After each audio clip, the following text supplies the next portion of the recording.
Hey guys, this is a new podcast. Welcome back. This is going to be about the town of Shakespeare, New Mexico. I have one of the owners on the phone, and we're going to be talking about the history, about the town of Shakespeare. And you can find out more information if you want by checking out www.shakespeareghosttown.com. And they're also on Facebook. So if you get on their Facebook page, the Facebook page is updated all the time. And there's tours and there's things going on at the ghost town. And they're always posting cool pictures. So you want to check them out at shakespeareghosttown.com and Shakespeare Ghost Town on Facebook. And you guys are going to be blown away by what you're seeing. If you get a chance, you can go over to my YouTube page at HVAC Reefer Guy MM. There's a 4-minute video about the town of Shakespeare. And I honestly, my wife and I in October of 2019 went to the town of Shakespeare. This guy picks up the phone because on the website it said tours were scheduled only. And the guy picks up the phone and he's like, yeah, come on down, we're open. And I, oh my God, I was like crazy. I was in Deming, New Mexico, Lordsburg. I was in Lordsburg, New Mexico, and we stopped in to get some gas, and this guy picks up the phone. He says, yeah, come on up. And we come up, and I was like blown away. I fell in love with it immediately.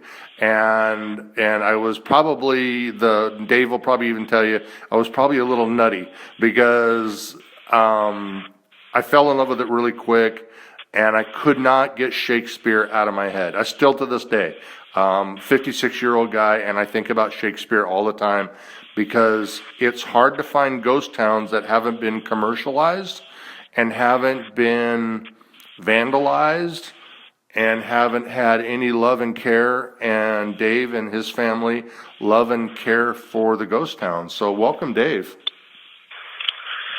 How you doing? Good, man. So how did you guys come to the ghost town? How did you guys end up in Shakespeare and running it and owning it? Well, my wife's father, was staying here and caring for Shakespeare before I got here, and he got ill and passed away on us. So we came here from Ohio to take care of the town and keep it open for people to come and enjoy. He had married Jana Lou Hill, whose parents bought the town in 1935. And when they bought the town in 1935, they bought it as a cattle ranch. And history really wasn't what Jana Lou's dad had in mind, but Jana's mother was a former school teacher, and she noticed the old buildings and started talking to the people down in Lordsburg and started collecting the history of the town. And after Jana Lou was born,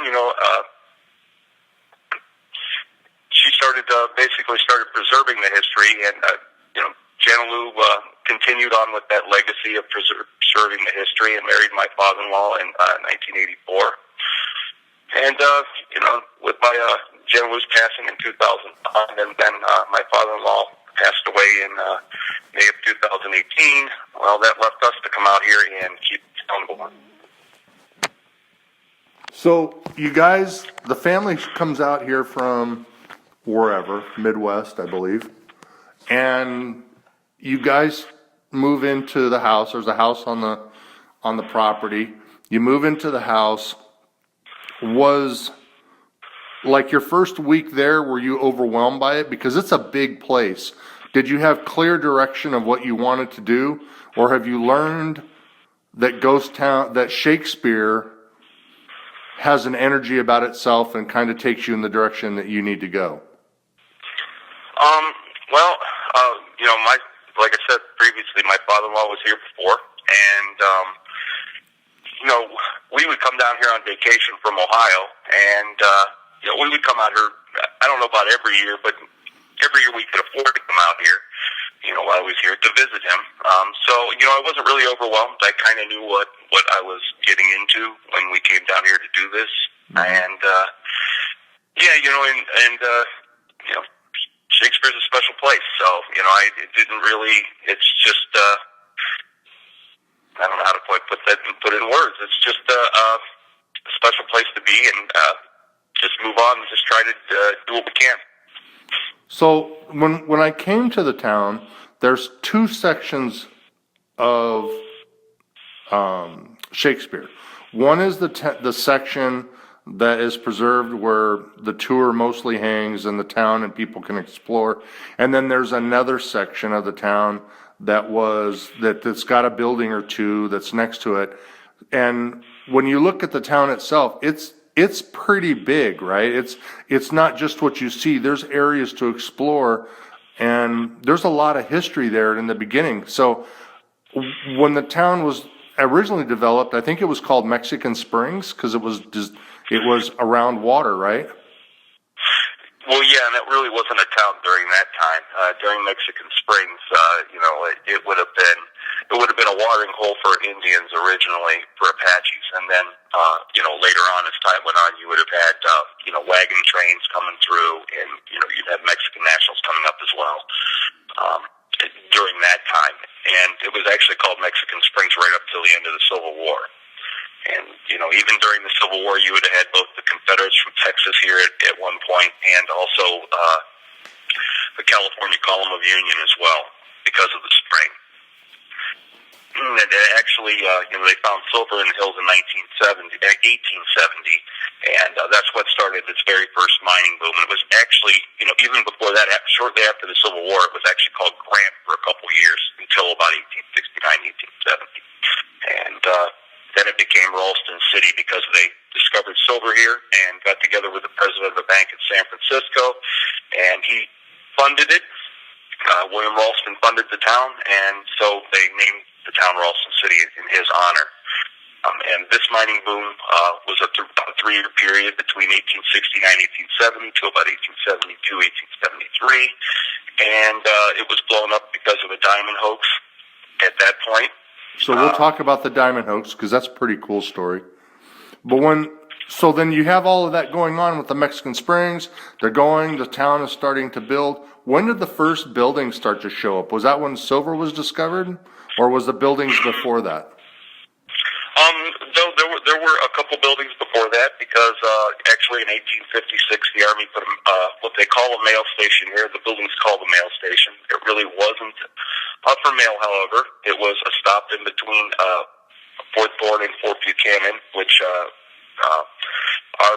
over by, one's by El Paso and the other one's by Tucson. And it was basically a stop in between the two forts, where they could water up their horses because of the spring, or change their horses out or anything else as they needed to do at that time. They actually had their little mail station that they had there, but they also had a little commissary here as well. So all of that's going on. When was silver discovered? Or was silver the first? Because I do want to talk about the diamond hoax. But when was silver the first mineral that was really discovered of value? Yes, silver in 1869, 1870, they did discover silver. And how much? And that was what got it going. And how much silver was pulled out? I'm not exactly sure how much silver they actually pulled out of the mines, to be truthful. Now, are the mines still on the property, or have they been exploded and closed up? There are still mines here. We, however, do not own the mines. The mines are owned by the mining companies, and they are closed up. So but during that time, there would be many mines throughout the years. Awesome. Throughout the hill. And so there are several mines in the area. Cool. So you got the silver. That's going. The town is beginning to build. So let's talk about the town. There was restaurants. There were hotels. There were saloons. What were some of the things that that started popping up in Shakespeare? Well, the majority of the buildings, this being during the first mining boom, there would have been about 3,000 miners here. They would have all flocked here quickly and then all left after the diamond hoax. But during this first period, a lot of the buildings you would have had a lot of adobe houses littered throughout the hills, but the main part of town, which we walked down during the tour, during its heyday, would have had a lot of saloons because you have a lot of miners. There were actually records of 17 different saloons. But you got to figure there were a lot of miners and not many women, so to speak. The women that were here at that point weren't the ones you'd write home to mom about. No, I get you.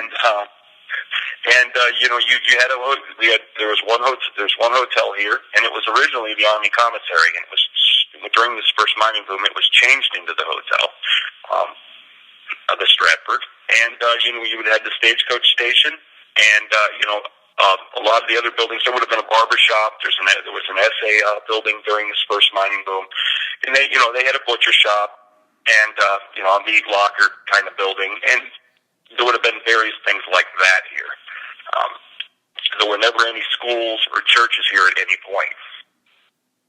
So, but you have something though that a lot of them don't have, and that is, and I noticed it when I came on the tour and we spoke about it, is that the train, where some trains come to the outskirts of town, and the rail bed is a ways from the town itself, and people will walk to the train station. In this case, there's a raised bed, and the train actually came through the middle of town. Is that correct? That is correct, and that wasn't until the third mining boom. And during the third mining boom, there would be mining copper in the hills during this mining boom. And, the railroad didn't go, Shakespeare kind of sits at the base of the Pyramid Mountain Range, okay? So when they ran the railroad through in 1880, the railroad did not come to Shakespeare. So they put a stop there in what would become Lordsburg. And originally that brought a lot of families there. But, getting back to the railroad, they actually, during this third mining boom, they were actually mining copper. And when they were mining copper, the rail line was there. So there's a hill that you can actually see some of the mine holes from the Shakespeare Gate. And they actually ran that rail line through Shakespeare and on up and behind Shakespeare to where this big hill is, so they could run an ore car up in the morning and then back at night filled with ore. Well, that's cool because you can clearly see the raised bed. When people come in, and again, people that are hearing this, folks that are listening to this, I cannot urge you enough how amazing and wonderful this tour is. I don't make a penny off this, at all. Like, Dave's not paying me anything. And it is an awesome tour. So when you come to Shakespeare, there's little things that you won't see in other towns. And one of them is, like I said, that raised bed, because it's odd to see a raised bed in the middle of a town, where normally the raised bed is on the outskirts of town or on the edge of town. So they were bringing, now was it a steam train? It was a steam train, I would assume. Yes. And then that went down to Lordsburg. Yeah, that went to Lordsburg probably on a daily basis. Yes, that would have been, when they were mining. Yeah, I'm pretty sure it would have been daily that they would have ran this. And I'll tell you another little story. Something I didn't, a little story that I didn't tell you. Kind of about this railroad, the railroad tracks going into a little tidbit. When I give tours, it's impossible to give the entire history. Right. But one of the little stories that I didn't tell you when you were here, that little piece of railroad has a little bit of history in the center of town, and the story is actually from the Prohibition era. Wow. And during the Prohibition era, the general merchandise here, the basement of it would have kind of served as a de facto speakeasy. One of the times they were down, one of the nights they were down there drinking, you had a fight break out, which often happens in saloons, and the chairs were flying, and people, fists were flying, and all that kind of stuff. Well, at the end of this little fight, the only real casualty was a young man laying on the floor with a bump on his head. Apparently he got hit with a bottle or whatnot. So being the kind-hearted souls they were, they simply propped him up in the corner and, made sure he was okay, and went back to their drinking and their gambling and, that kind of stuff. And they check on him every once in a while to make sure he was okay. Well, Around about 11 o'clock, 11:30, they got to checking on him, and they had one teensy problem. He quit breathing.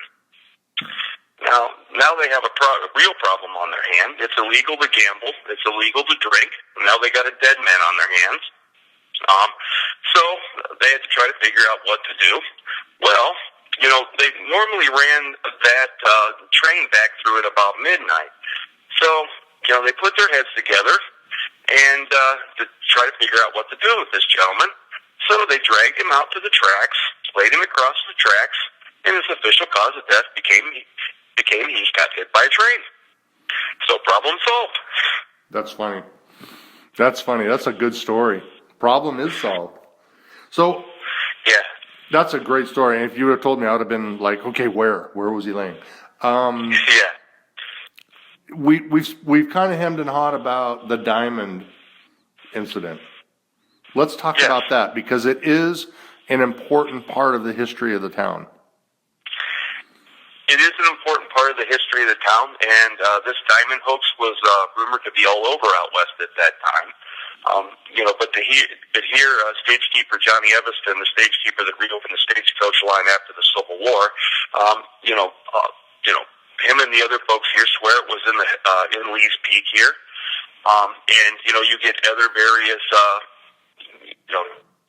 areas that claim that's throughout the West that claim that the diamonds were there where the hoax happened, because this was a big story out west during this time, and there was a big mystery about where the diamonds were hidden, where this diamond mine was, because they wanted to keep it secret, so no one really knew where the diamonds were hidden. Well, supposedly they were hidden in the hills here, and it became a very interesting thing, because William Ralston, ended up. That ended up busting him. He ended up, falling apart after that. He did end up, if I remember my history right, he did end up drowning or killing himself by drowning himself or something. But, over this, because he basically, this ruined him, this diamond hoax. And, the town was named after him. And I don't really know how much farther to get into the diamond hoax. It created enough for Ralston to literally dump his entire life savings into mining diamonds that was a lie, and it broke him. It broke him down, and it eventually, I believe, he ended his life through suicide, just from what happened there. I mean, it broke him financially. Right. Well, they were selling stock in both the New York Stock Exchange and the European Stock Exchange in these diamond mines, and they weren't really even mines, because what was happening was they were planting the diamonds in the anthills and making it look like the ants were digging them up. And it took a geologist to blow it up all as a big hoax when the government sent a geologist out. Because diamonds weren't typical for this area. Rubies and emeralds weren't either, and they suddenly started to appear as well. And when you find diamonds or emeralds and rubies and stuff like that naturally, they don't typically have cuts in them already, and ants don't dig them up. Right. So it was a pretty big thing when it was blown up as a hoax. So a lot of people lost their money, lost their butts on it. Yes, and that's what ended the first mining boom, and because people started disappearing from the town because they didn't want to be implicated in the scandal. So you had multiple mining booms. When did the town of Shakespeare actually go from Ralston to Shakespeare, or was there another name change in between by the time Shakespeare hit? No, after the first mining boom, what happened was, the town didn't completely die at that point, because, you still had the stagecoach line coming through because of the water source, the spring, and, with so many miners there during the first mining boom, by then you had a general merchandise, and, some of the ranchers that were coming here for their supplies at that time would have been the Clantons and McLaurys, for those that are familiar with them. And, Curly Bill Brocious was actually hired by the mining companies to help protect their interest. And, Johnny Ringo would have been out here in 1879. And as well as, an English mining engineer also arrived in 1879. And him being an English mining engineer, he bought up a lot of the good silver mining claims. And, he couldn't leave the town named Ralston City and convince people to come back because of this diamond swindle. So that's him being an Englishman and being fond of Shakespeare. That's how it got its name Shakespeare. He changed it to Shakespeare in 1879 to kind of brand it as a new camp and convince people to come back to work the mines. And I would assume then that the people did come back after the town of Shakespeare was renamed, and it had it's a pretty cool name. And it did come back. It did reflourish. Well, like I said, he renamed it in 1879, and the second mining boom would have been from 1879 to 1893. Now, what brought people, part of what happened, what helped this town during the second mining boom is the railroad went in 1880 that went down through the flat part that Lordsburg sits down on today, and when the railroad went through, they put that stop down there that would become Lordsburg, and people would get off at this railroad stop, and it brought them up to Shakespeare. During the second mining boom, you would have had more families than the first mining boom because of the railroad, and there would have been about 600 here during the second mining boom. Wow. But what eventually started happening was, as time went on, families started moving back down to where the supplies were coming in, down where the railroad was. So Lordsburg would start to grow up as a town, and Shakespeare would start to decline. Mm-hmm. It was a busy town, even though the families were closer to where the supplies were at. The money being made wasn't being made in Lordsburg; it was being made in Shakespeare. Well, yeah, you would have been, you would have had both towns going eventually, right. But initially during the second mining boom, most of the families would be up in Lordsburg. It just naturally, as time went on, you started gravitating more down to Lordsburg. So the town's moving on. It's doing its thing. It's doing pretty good. And you brought up some very famous people that, including myself, are interested in. And that is, you had Johnny Ringo. You had cowboys coming in and out between San Simon, which is over on the Arizona side. You had people coming in and out of Fort Bowie, San Simon, and then you had the cowboys in Shakespeare, correct? Yes. They, the cowboys, this was their kind of their home. They would come and get their mail and stuff. Even though the Clantons and McLaurys didn't live in town, they had a ranch in Skeleton Canyon originally out there, and they were all cattle rustlers. That was the cowboys' operation, is cattle rustling, and a lot of people didn't ask questions where they got the cattle from. Oftentimes they would sneak down into Mexico and steal the Mexican cattle and come up and sell it. And what ultimately made those gentlemen outlaws is they probably were doing it a little longer than it was socially acceptable. And that ultimately led them to being branded outlaws. But they were just people trying to survive at that time. This was a pretty rough era out here. And everyone was doing everything they could, and anything they could think of to make money to survive on. Well, I mean, it's I've done this with other podcasts, and I've spoken to other people that, today we look at it and we go, oh my gosh, that's crazy. Then it was a product of the time. They didn't know any different. It was everyday life, and it was a lawless town. I know that Shakespeare had a marshal or a sheriff in town, but it was still pretty crazy that was going on. You had Johnny Ringo, who was also a frequent visitor, and they would come in and out. So you had Curly Bill, Johnny Ringo, the Clantons, and they were doing all sorts of stuff and coming in and out. But you also had two people that really put Shakespeare on the map and really drew me to it, and that's Russian Bill and Sandy King. So can you talk about that?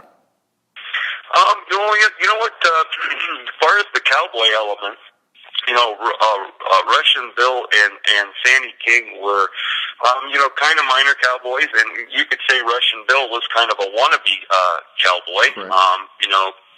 He came out here and he tried to fit in with the cowboy element, but he really did never quite fit in. They never really took him serious. And Sandy had been one of the cowboys, but he wasn't, how do I say it, He wasn't one of the major cowboys you think of, but he was in with the little kid, in with that cowboy element as well.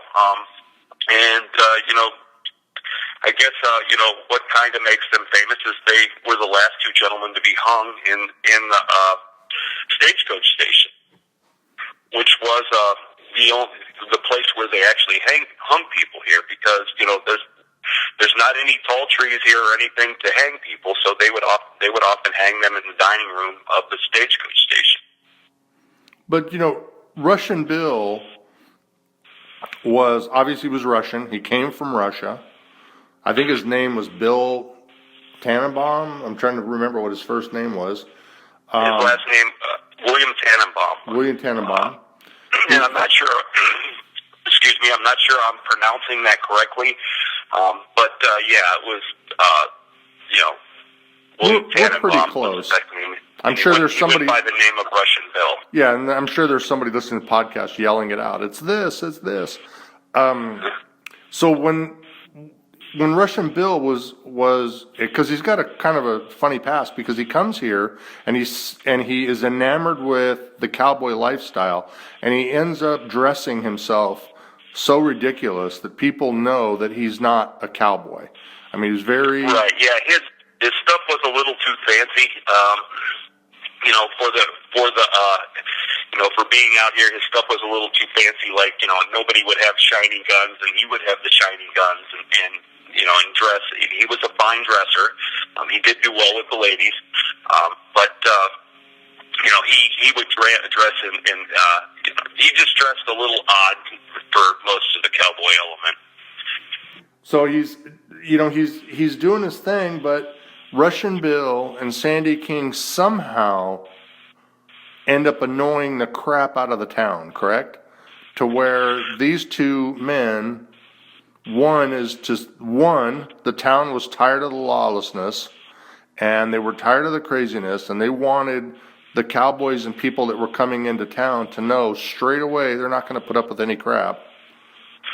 Right. Yeah. And that's kind of how it was. I mean, but Sandy had already been a thorn in society for several years, and what ultimately got him hung is he went over to the general merchandise and purchased himself a silk hanky, and in doing so, the clerk found it amusing that the tough cowboy was buying himself a silk hanky, so he was making fun of him a little bit, and Sandy took offense to this. He didn't take very kindly to being made fun of, so he thought he would teach the clerk a lesson. So he grabbed him by the arm and he shot a finger off. And in doing so, the clerk was very well liked. Sandy not so much.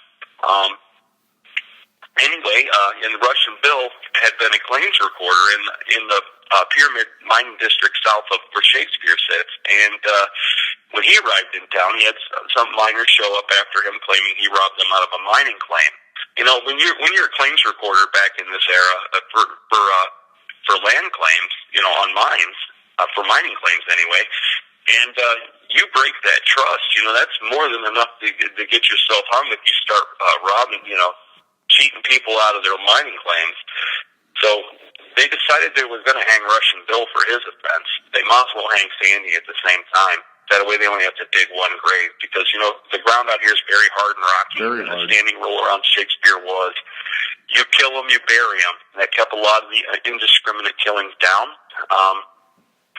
Anyway, the interesting thing about the story of these two gentlemen is, they did hear about this little party they're about to be invited to, and they made things even worse.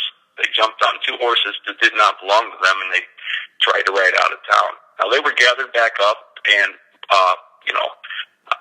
brought up to the rafters there in the dining room, and they were hung. And but they were left there. I mean, one thing. They were left there to hang, and there are some accounts that they were left there for a few days to hang until the stagecoach arrived. And once the stagecoach arrived, the passengers had to help cut them down to drag them outside, before they could actually push the tables back in and eat. How crazy is that? I mean, you got two guys dead hanging from the ceilings. And when you go to the town of Shakespeare, for those that are listening to this, when you go to the town of Shakespeare, you actually get to go to that building and look on the inside, and you can see they're not the actual true ropes, but you can see the ropes hanging from the beams where these two gentlemen were hung. And that, I mean, not only do you read about Shakespeare, but you get to see it. And that, I think, is cool. So how morbid is it, though, that those dudes are just hanging there and people are like going about their day and they're eating and doing Yeah, whatever? well, they don't make much noise hanging there. Yeah, they're awesome guests. They don't eat much. No, but yeah, it was just death wasn't uncommon out in the West during that time. It was a pretty rough time, and people that lived a long time were pretty rare.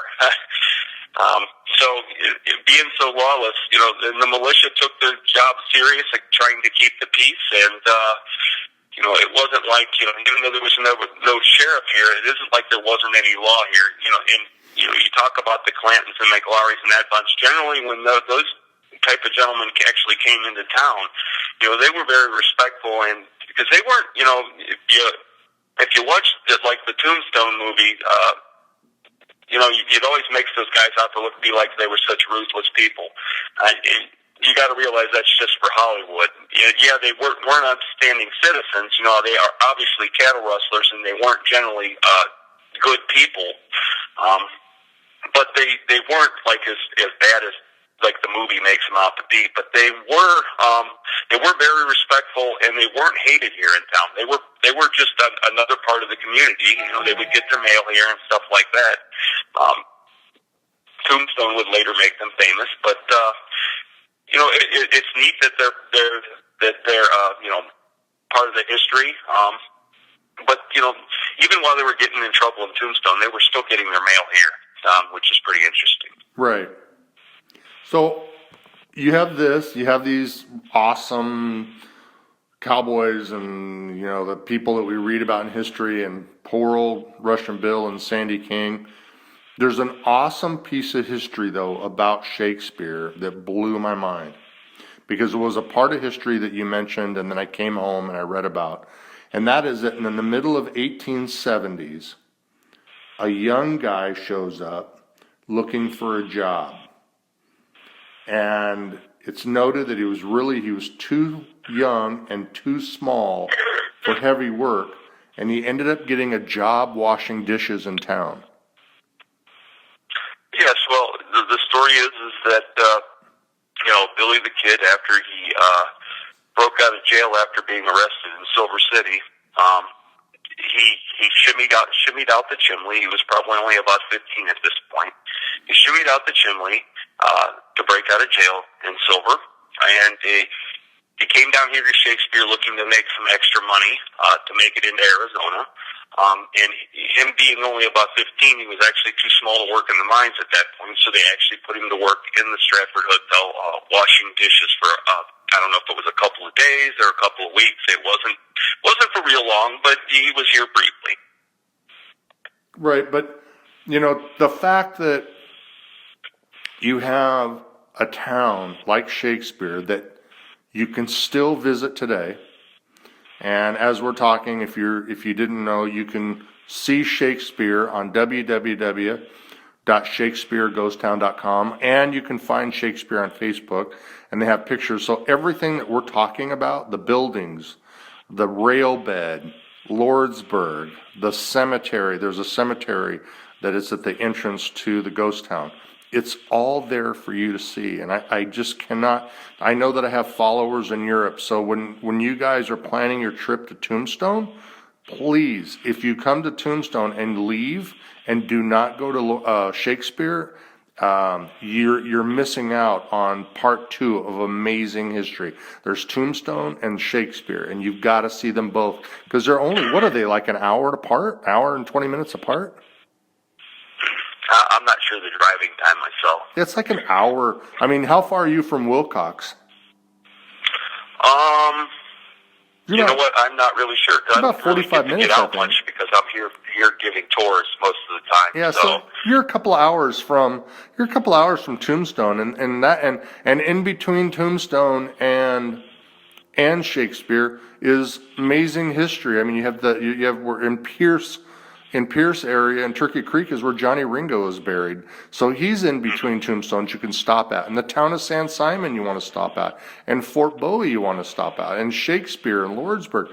I mean, there's just so much history in one spot. So to miss Shakespeare would be a horrible thing, because you'd get home, you'd hear the podcast, and you're like, oh crap, we got to go back to America to see Shakespeare.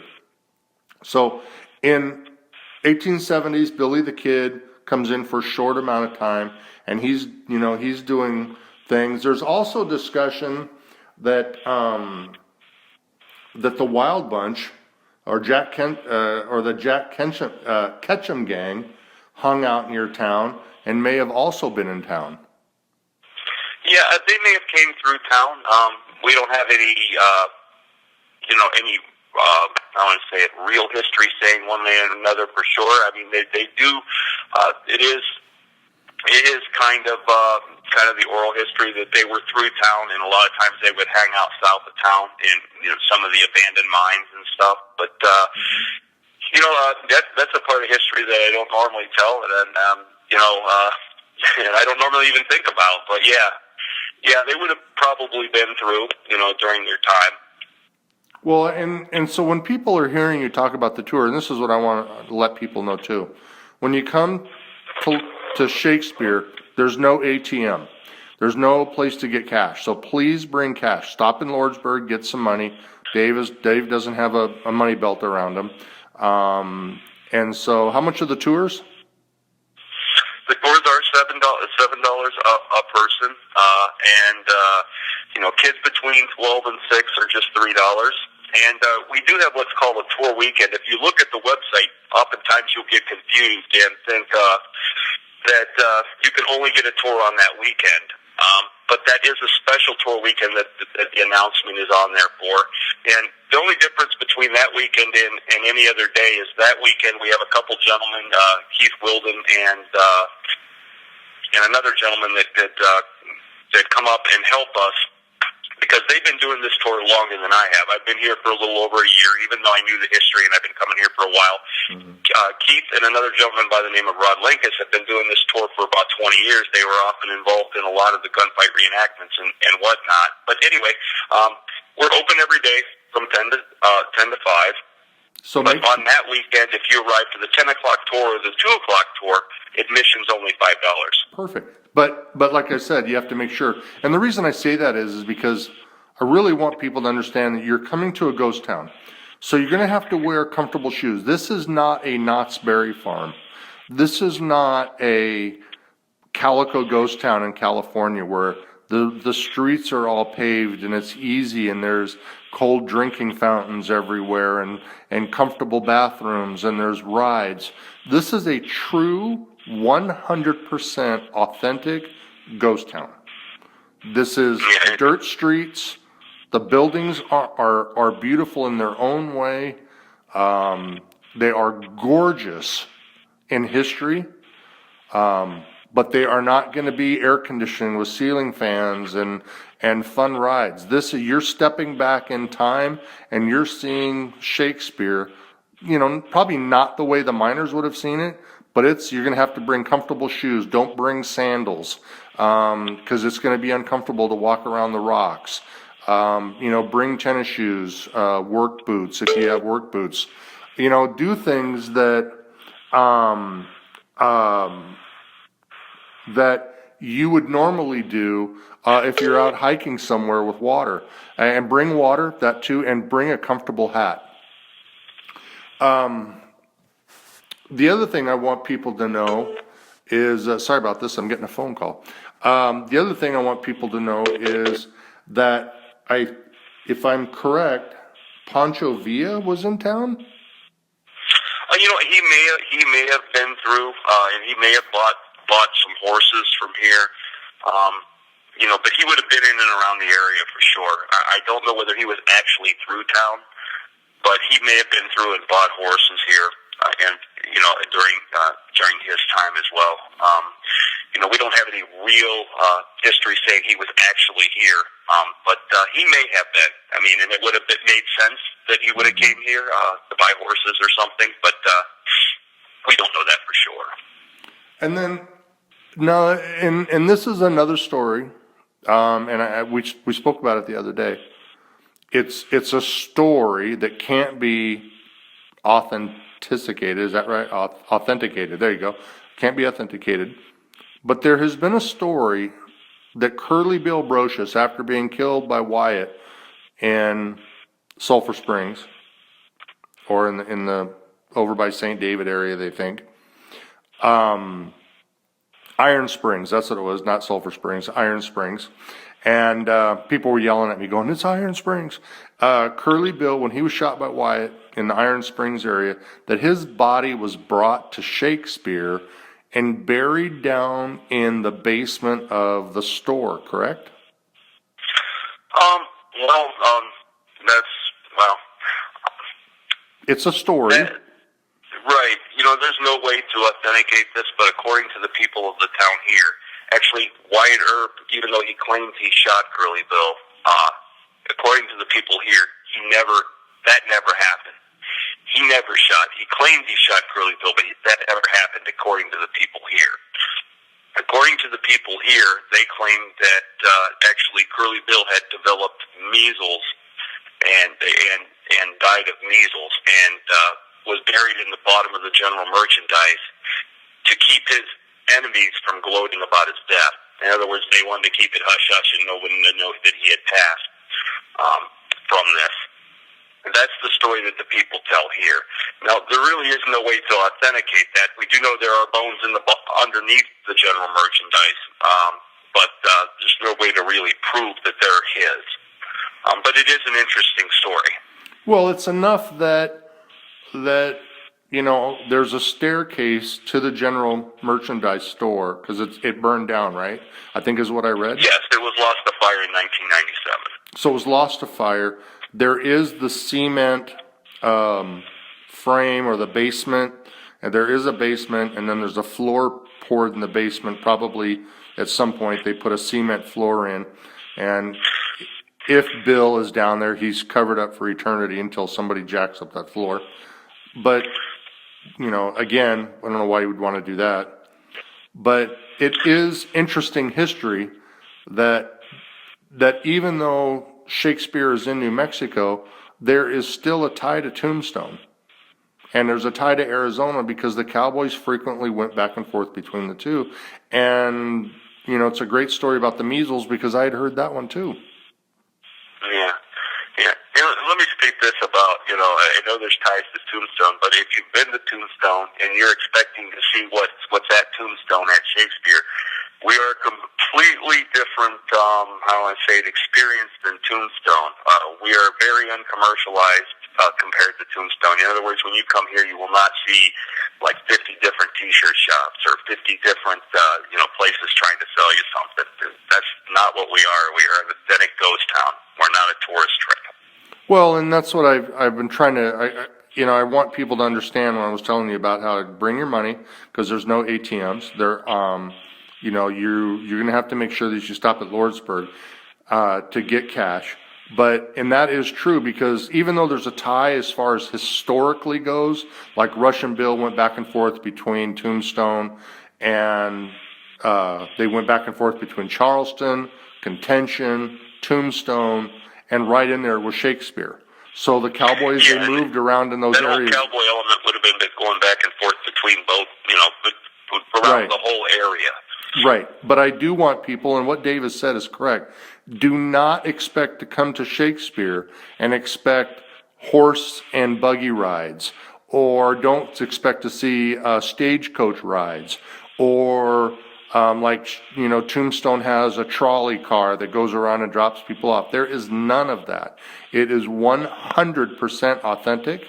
You're going to see some cars because Dave and his wife can't drive around on horses all day long and get in and do shopping and do the things that they need to do to keep up the town, like going to hardware stores and things like that. But the town is 100% authentic, which is why I love it so much, because it's hard to find that. I can see it was rated #1 ghost town by the state of New Mexico a few years back. You know what? I didn't know that. Oh, That's yeah, it was. interesting. Well, Yeah, it's rated like one of the #1 ghost towns. I want to say like in 2010 or something like that. I mean, that's huge if you think about the amount of ghost towns in New Mexico.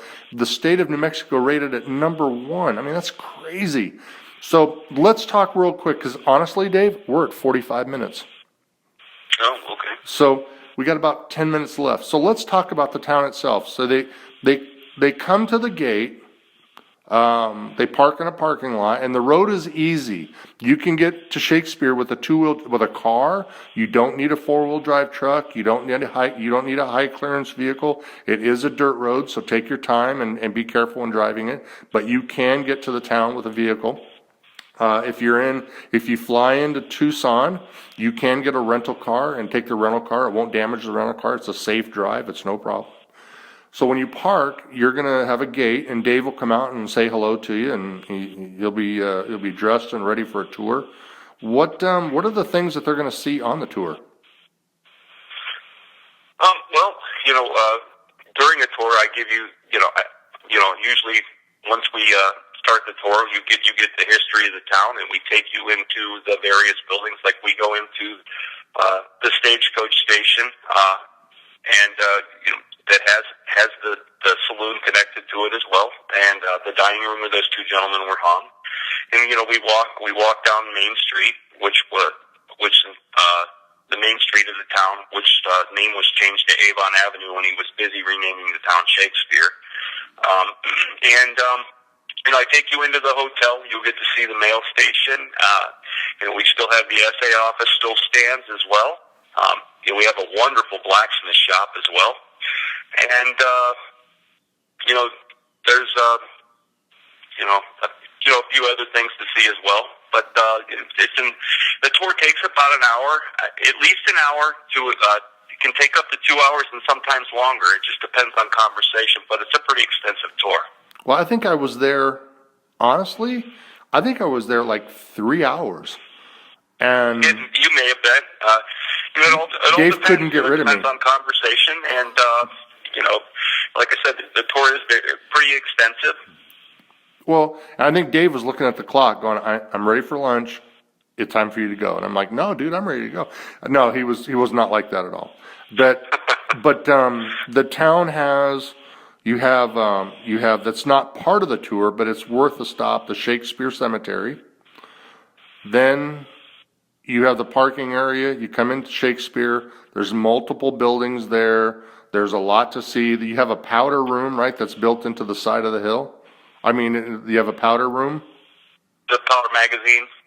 Powder Magazine room, and you have a gift shop. There's a big difference between a powder room and a powder magazine. Yeah, I got you. Thank you. You're right. Totally. 100% correct. And then there's some things that you can see, like they do have a small gift shop. So if you're looking for some shirts and maybe water, I think you sell water. We sell water. We have a few different types of soft drinks in there as well as water. And we do have a few gift items. We don't have a lot. We're working on getting some more type of things in our little gift shop as well. But the museum is very nice. And then there's a lot of history to see in there. And even though I give you quite a bit of history on the tour, we actually have poster boards in the museum that have articles and different things from magazines on the history that's been written about the town, and more than I can possibly give in a 2-hour tour. I mean, there's literally so much history here that it's impossible to tell you everything. Dave is not expecting this, so I'm going to throw it out, and then Dave can be like, "I'm not talking about it." There are some spirits that hang out, correct? Well, I mean, there's rumors of ghosts here. I mean, like there is with a lot of ghost towns. But you've got some rooms, like you have some. So if you are someone who likes experiencing ghosts, and Dave's not going to say 100% like, "Yep, they're here." Nobody can do that. But if you Right. think that, you want that, because there's a lot of people that really like that kind of thing. They like to go places where there's a potential haunt or two. I can tell you there's a couple places in there that Dave was like, "Are you sure?" And I'm like, "Yeah, there's something here." Where was it? Was the dining room? There was a dining room. Yeah. That was the hotel, and then the dining rooms. There's a little something in the dining room. So if you show up with Dave, and you like some haunts and some spirits and some those types of adventure, then definitely when you come, go to the dining room, and Dave will show you that, and it's pretty cool. But it's the history that we really want to focus on, because the walls were original, the ceilings are original, there's furniture. The furniture is all original.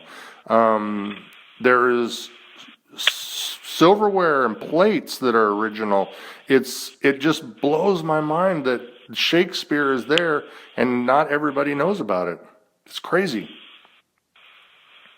So, and for people that are into like, the paranormal stuff and stuff there like you go. that, I'm not a believer or disbeliever in that kind of thing. I really don't know myself, but we have had, actually recently we had, I don't remember how long for sure ago, a month or so ago, or maybe even 2 months now.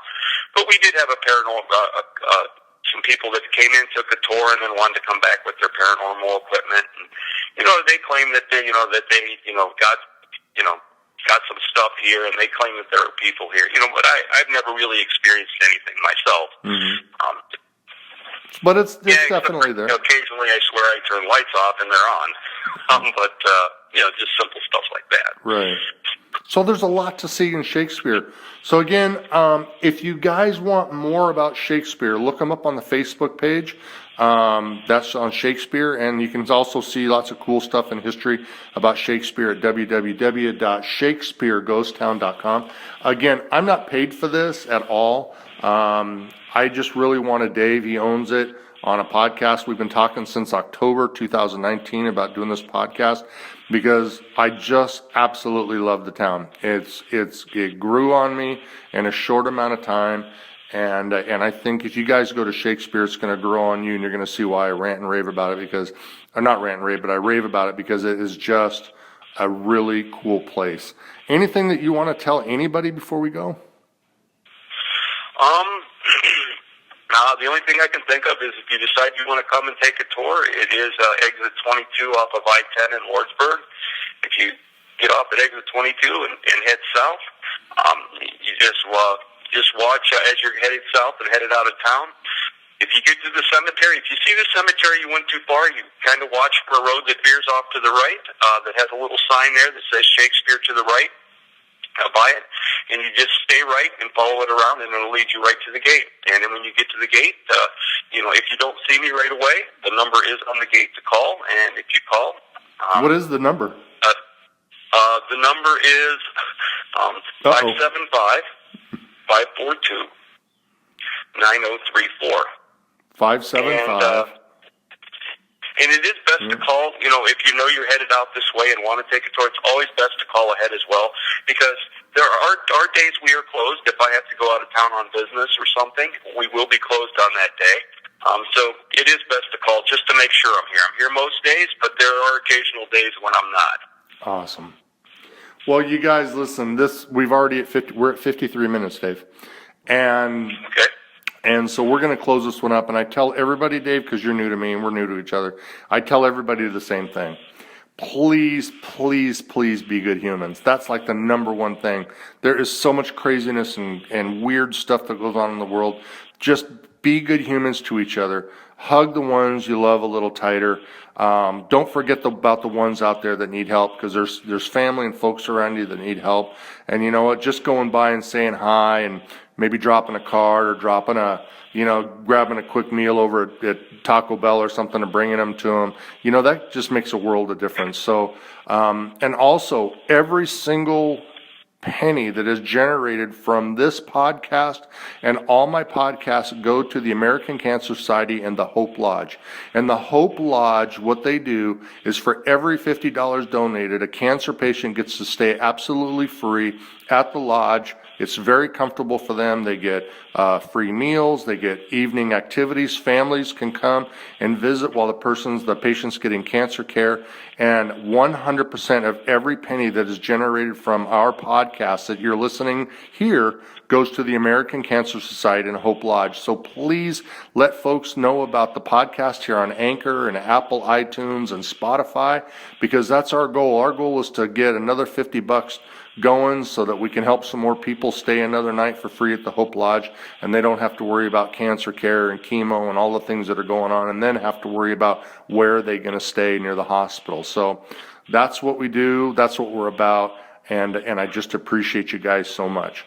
Again, Dave, I appreciate the time. You can find out everything about Shakespeare on www.shakespeareghosttown.com. And on the Facebook page, if you type in Shakespeare, it's a closed group. Once you hit the little like thing, Dave will approve it, and then you're a member and you're a family member of Shakespeare. And then you have to go, because Shakespeare's going to be going, why didn't you show up? Yeah. Go ahead. And if, there are 3 simple questions on the Facebook page, and if you would like to be a part of the Facebook page, please just answer the questions and know me, so I know you're generally interested. Awesome. Okay, guys, until next time, we'll see you soon. Be good.